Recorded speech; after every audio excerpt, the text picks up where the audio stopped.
In the future, it is illegal for humans to go outside. Everyone is forced to move underground to live. This underground world, with thousands of levels, is called the silo. For hundreds of years, no one has known who built the silo, because they have lived here since birth. But everyone knows that the outside world has always been covered in toxic gas. Anyone who goes out will die without a doubt. So the administrators of the silo have made it clear that no one is allowed to discuss going outside. Anyone who breaks this rule will be sent directly to the surface. Even so, every once in a while, someone still tries to leave the silo, but without exception, they all die from the toxic gas outside. Jack, as the sheriff of the silo, has always obeyed the taboo against going outside. However, on this day, he suddenly changed his mind. He walked to a jail cell and locked himself inside. Then he threw away the key in his hand and turned to look at the screen on the wall. The screen was showing a live view of the outside world. At that moment, Jack stared at a corpse and fell into deep thought. Then he spoke.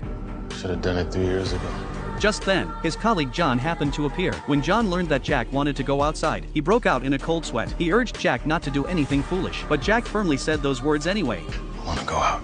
Knowing full well that going outside meant certain death, why would Jack still choose to do it? Because he seemed to have discovered the secret of the silo. 3 years earlier, Jack's wife, Allison, suddenly lost control in the cafeteria. She loudly told everyone that the scenes on the screen were fake. She said the sky outside was actually blue, the grass was green, the air was fresh, and there was no toxic gas at all. But no one believed what Allison said. They all thought she had gone crazy. At that moment, Jack rushed over and tried his best to calm her down, but the more he tried, the more emotional Allison became. To prove that she was right, Allison had no choice but to say those words.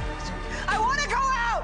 Jack's mind instantly went blank. He had no idea why his wife was acting this way, but as the sheriff, he had to uphold the law, so he personally arrested his wife. Meanwhile, the silo's law enforcement officers began preparing Allison to go outside. Before she exited, Jack came to the cell to say a final goodbye. Allison firmly believed that she would not die outside, because the images on the screen were fake, shown by the silo's leaders to deceive everyone.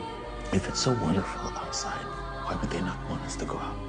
She knew that without solid proof, her husband would never believe her, so she made an agreement with him. After she went outside, if the world was truly barren and full of toxic gas, she would not clean the camera lens. She would wave goodbye and accept the consequences of being wrong. But if the outside world was blue skies and white clouds, filled with life and beauty, then she would clean the camera lens and climb over the hill to uncover the truth. Soon, the officers dressed Allison in a protective suit. Without hesitation, she walked out of the silo. At the same time, everyone gathered in the cafeteria, staring at the big screen. They watched as Allison slowly stepped outside and looked around. Jack, from the screen in the jail cell, witnessed everything. Not long after, Allison walked up to the camera and began to wipe the lens. The crowd erupted in cheers. A relieved smile appeared on Allison's face. Jack could hardly believe what he was seeing. Then Allison began walking toward the hill, but after only a few steps, the thing Jack feared most happened. She suddenly collapsed to the ground and never stood up again. Her death planted doubt in Jack's heart, because she had cleaned the camera lens. So Jack voluntarily asked to go outside, hoping to uncover the truth. After putting on the suit, he stepped out of the silo without hesitation. Once again,